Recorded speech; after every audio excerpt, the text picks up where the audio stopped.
I'm a registered holistic nutritionist. There's so many aspects to health, and today I just wanted to talk about self-love and self-care. I have found that self-love has been a difficult journey at certain times through my life, and anytime I lose sight of that, I realize things just keep going wrong. So I've been on a new journey again to self-love and prioritize myself.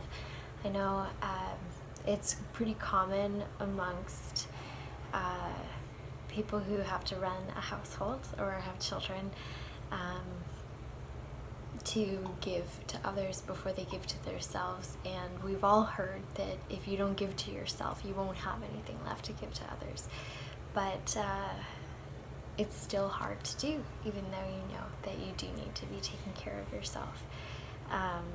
Sometimes it feels like there's no time for you, and whether you are a caregiver or you are in a relationship or you live alone, it's hard to make good time for yourself that actually gives you energy back. It's one thing to lay down and rest and watch a show or something, but we need more than that, and we need to check in with ourselves and see, like, where are we not feeling comfortable, where are we struggling, like physically, what do you feel in your body that's like causing you pain or discomfort? It could be minor, it could just be little thing, or it could be something big that you're dealing with. But if you think about the energy of what's going on there, or maybe the energy of where your mind is at together, that has an effect on our well-being. So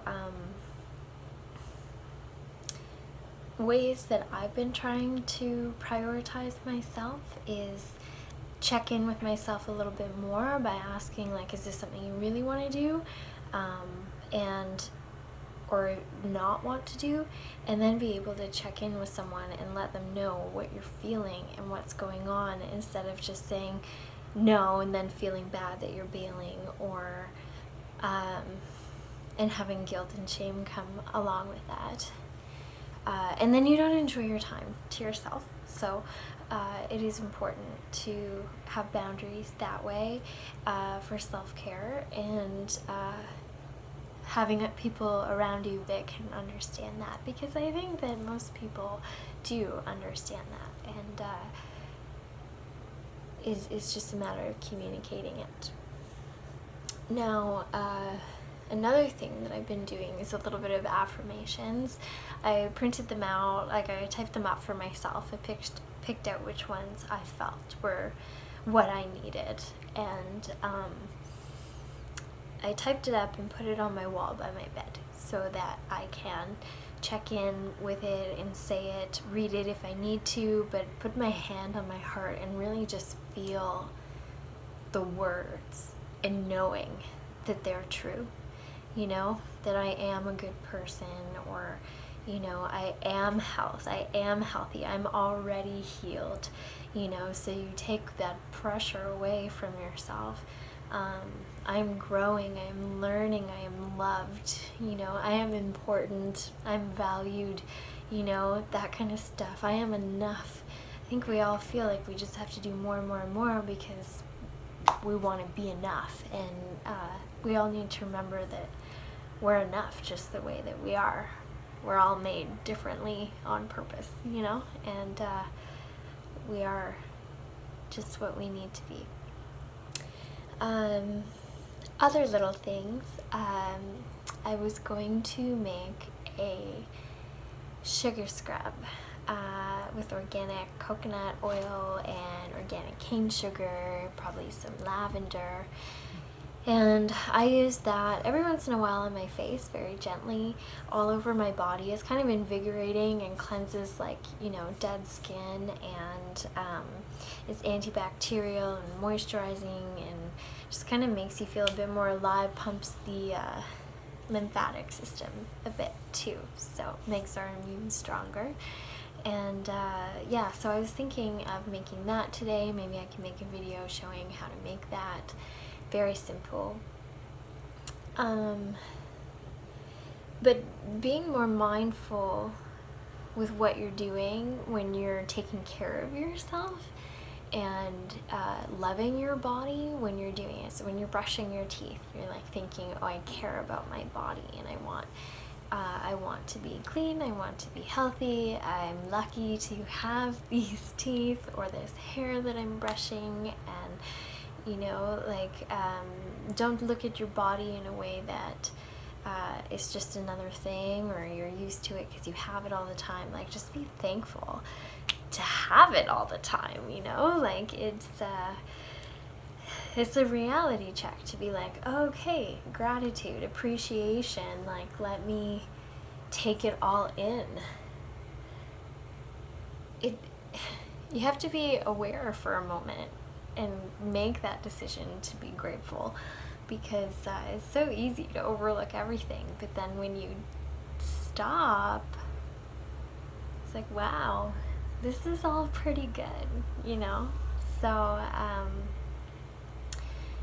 that's another thing. So it's just like little shifts in your mindset, like the way you would normally think. Try and veer it more on a positive way, and not just pretend to be happy, but really just like genuinely care. Just genuinely care about yourself and others. And the more in tune you get with yourself, the easier it is to allow other people to be like who they are and their journey, and understand what they're going through, and have compassion, and we all need compassion. This world's too hard and cold a lot of the time, and it doesn't have to be. So yeah, self-love, self-care. Little goals. I'm gonna drink more water. One thing I was taught by a shaman friend is when you take on a little challenge like that, you tell yourself something good about it. So with water, when I drink it and I tell myself something nice, I am, and that's enough. Like, I don't have to be more than me, or like, I love myself, or I feel great, or I'm well, I'm healthy. And you think that the whole time you're drinking your water, I'm well, I'm healthy, I'm so loved. Water tastes better. And you want more. And there you go, you're doing it. You're drinking more and you're feeling good. So, am I doing this all the time? Well, I go through phases where I can keep up to a routine, and then it all kind of goes away. So it is a challenge for me to keep that up and keep that going, but for the most part, I have made some permanent changes, I think, in my mindset. Now, I do see how it wouldn't be hard, that if you start hearing a lot of bad things, and where you're focusing your attention and what you're being exposed to, that is going to change your state of mind. And if you keep doing that, and you hear those negative things too much, you will have that revert, basically. You will go backwards and go back into that mindset. But now you know about the other mindset and how to get there. And just little things. You just start with little things. You start controlling what you're saying, or you hear that bad voice in your head saying, oh, it's not going to work out, or I can't do this. And then you cut yourself off from saying that, and then you have to say, I can do this, I've got this, and if I need help, then I need help, and there's going to be someone around to help me out, like it's,